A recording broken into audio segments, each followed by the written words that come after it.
ఇక్కడ ఏమంటే సెమీకాన్ పథకం వివరాలు వెల్లడిస్తున్నటువంటి కేంద్ర మంత్రి అశ్విని వైష్ణవ్. సో ఈ సెమీ కండక్టర్లకు సంబంధించినటువంటి సెమీకాన్ 2.0. సో ఇందులో మనం ఒకసారి గమనించాలి, ఇది మన దేశం మీద మీరు ఏమనుకో ఇది అంత వ్యతిరేకతవాదన అని అనుకుంటారు కొంతమంది మూర్ఖులు. కానీ మన దేశంతో పాటు మనం ఇతర దేశాలను పోల్చుకోవాలి. చైనా సెమీ కండక్టర్ల విషయంలో ఎలా ఉంది, అమెరికా ఎలా ఉంది, వివిధ దేశాలు ఎలా ఉన్నాయి, వాటితో పాటు చూస్తే మన దేశం ఎందుకు వెనుకబడింది, ఇప్పుడు ఎందుకు మన సెమీ కండక్టర్స్ మీద ఇప్పుడు ఎందుకు ఫోకస్ చేస్తున్నాం. ఆల్రెడీ ఆ సెమీ కండక్టర్స్ మీద వివిధ దేశాలు ఆల్రెడీ అడ్వాన్స్ అయిపోయినాయి. వాళ్ళు సెమీ కండక్టర్స్ దాటి ఇంకా అడ్వాన్స్ టెక్నాలజీ పోతుంటే మనం సెమీ కండక్టర్స్లోనే ఉంటున్నాం. అంటే దానికి కారణం ఏంటి అంటే ఈ దేశంలో ఉన్నటువంటి మతము కులము అనేటువంటి రెండు వినాశకారులు, మతము కులము అనేటువంటి రెండు వినాశకారులు ఈరోజు మన దేశాన్ని అధోగతి పాలు చేస్తూ దేశం అభివృద్ధి చెందకుండా కట్టడి చేస్తున్నట్టుగా చాలా స్పష్టంగా అర్థమవుతోంది.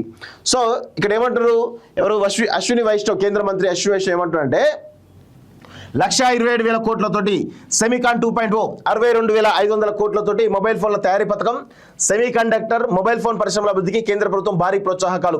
మొత్తం 1,90,009 కోట్ల 1.9 లక్షల కోట్ల పథకాలకు క్యాబినెట్ ఓకే. మరో 1 కోటి టన్నుల యూరియా ఉత్పత్తికి నిపు 2026. యూరియాని మనం చైనా నుంచి ఎక్కువగా దిగుమతి చేస్తూ ఉంటాం, వివిధ దేశాల నుంచి దిగుమతి చేస్తూ ఉంటాం. సో ఇప్పుడు చైనా రకరకాల దేశాల నుంచి యూరియాని దిగుమతి తీసుకున్నాం కదా, మన దేశంలో యూరియాని ఎందుకు బంద్ చేయం, ఇప్పుడు మనం తేరుకున్నాం. యూరియాని మరో 1 కోటి టన్నుల యూరియా ఉత్పత్తికి నిపు 2026 పథకాన్ని తీసుకొస్తున్నాం. క్యాబినెట్ నిర్ణయాలు వెల్లడించినటువంటి మంత్రి అశ్విని వైష్ణవ్ అంటూ చూస్తా ఉన్నాం. సో అంటే వివిధ దేశాలతో పోల్చుకుంటే మన దేశం ఏ విధంగా వెనుకబడింది, అదే వాంటెడ్ లేదో మన ఏదో దేశాన్ని విమర్శించడం కాదు. ఇక్కడ మన దేశం వెనుకబడడం గల కారణం ఏంటి అంటే కులము మతము అనేటువంటి రెండు వినాశకారులే ఈ దేశానికి ప్రమాదకరంగా తయారై ఈ దేశాన్ని డెవలప్ కాకుండా ఈ దేశంలో ఉన్నటువంటి యువత యొక్క సారాన్ని, యువత యొక్క వాళ్ళ యొక్క సామర్థ్యాన్ని ఈరోజు కులం కోసం మతం కోసం వాళ్ళ యొక్క సామర్థ్యాన్ని వినియోగిస్తూ తెలుస్తుంది తప్ప ఆ సామర్థ్యాన్ని దేశ అభివృద్ధి కోసము లేకపోతే ప్రజల అభివృద్ధి కోసం వినియోగించే పరిస్థితిలో ఈరోజు యువత అంతా కూడా నిర్వీర్యం అయిపోతూ ఉంది. ఇది అందరూ గమనించాలి. ఈరోజు చాలామంది కూడా యువత 20-25 సంవత్సరాల వయసులో ఉన్నటువంటి యువత ఏమవుతుందంటే లకారంతో ధర్మం కోసం దేశం కోసం అంటూ లకారంతో తిట్టే విధంగా తయారవుతున్నారు.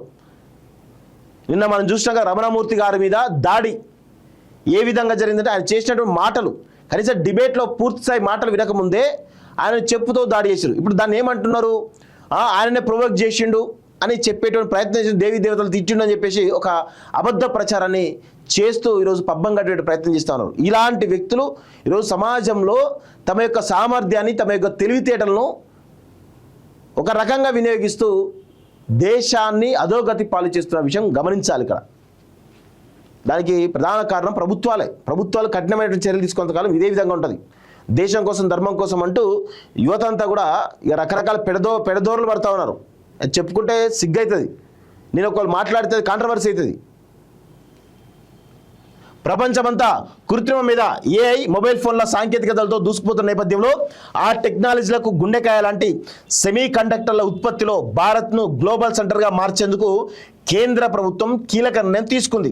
దేశంలో సెమీ కండక్టర్ల పరిశ్రమతో పాటు మొబైల్ ఫోన్ల ఉత్పత్తిని ప్రోత్సహించేందుకు 1.9 లక్షల కోట్లతో ప్రోత్సాహక పథకాలను ప్రకటించింది. 1.27 లక్షల కోట్లతో చేపట్టినటువంటి సెమీకాన్ 2.0తో పాటు 62,500 కోట్లతో చేపట్టినటువంటి మొబైల్ ఫోన్ మ్యానుఫ్యాక్చరింగ్ స్కీమ్ పథకాలకు ప్రధానమంత్రి నరేంద్ర మోడీ అధ్యక్షతన బుధవారం జరిగినటువంటి కేంద్ర మంత్రి మండలి సమావేశంలో ఆమోదం తెలిపారంటూ చూస్తున్నారు. వీటితో పాటు దేశీయంగా మరో 1 కోటి టన్నుల యూరియా ఉత్పత్తిని ప్రోత్సహించేందుకు national investment policy for urea నిపు అనేటువంటి పథకానికి కూడా క్యాబినెట్ ఆమోదం తెలిపిందట. సో యూరియా మన దేశంలో ప్రధానంగా యూరియా పెద్ద ఎత్తున దిగుమతి చేసుకుంటాం వివిధ దేశాల నుంచి, దానిలో చైనా ప్రధానంగా ఉంటుంది. సో మనం ఇప్పుడు యూరియాని దేశంలోనే ప్రోత్సహించేందుకు ఇప్పుడు తయారైంది, మనం ఇప్పుడు చేయాల్సింది అంతా కూడా ఇప్పుడు తయారు చేసుకున్నాం మనం. చూడండి ఒకసారి. సో అదేవిధంగా 2026-27 ఆర్థిక సంవత్సరం నుంచి 2030-31 వరకు ఈ పథకాలు కొనసాగుతాయి. సెమికాన్ 2.0 కాలం పూర్తయినాటికి చిప్ల ఉత్పత్తిలో దేశం స్వయం సమృద్ధి సాధించాలన్నదే ప్రభుత్వ లక్ష్యమని వైస్టో పేర్కొన్నారు. దేశీయంగా సెమీకండక్టర్ ఉత్పత్తి చేయాలన్న లక్ష్యంతో ప్రభుత్వం గతంలోనే సెమీకండక్టర్ మిషన్ ప్రారంభించింది. 1.64 లక్షల కోట్ల పెట్టుబడులతో 12 కంపెనీల స్థాపనకు అనుమతి ఇచ్చింది. వీటిలో ఒక సిలికాన్ ఫ్యాబ్రికేషన్ ప్లాంట్, ఒక సిలికాన్ కార్బైడ్ కంపెనీ, ఒక integrated gallium nitrate micro LED display ప్లాంట్తో పాటు 9 ప్యాకేజింగ్ కంపెనీలు ఉన్నాయట. వీటిలో మైక్రాన్, కేన్స్, సీజీ సెమీ సంస్థలు చిప్ల ఉత్పత్తిని ప్రారంభించాయని చెప్పేసి కూడా చాలా స్పష్టంగా చెప్తా ఉన్నారు. సో ఇప్పుడు మనం వివిధ దేశాలతోటి పోటీ పడతా ఉన్నాం. అలాంటిది రావాలి, ఇంకా ఇంకా ఇంకా రావాలి. మన దేశం కూడా అన్ని దేశాలతో సమానంగా ఉండాలి. మనం కూడా ఒక అగ్రరాజ్యంలో ఒకరిగా మనం ఉండాలి.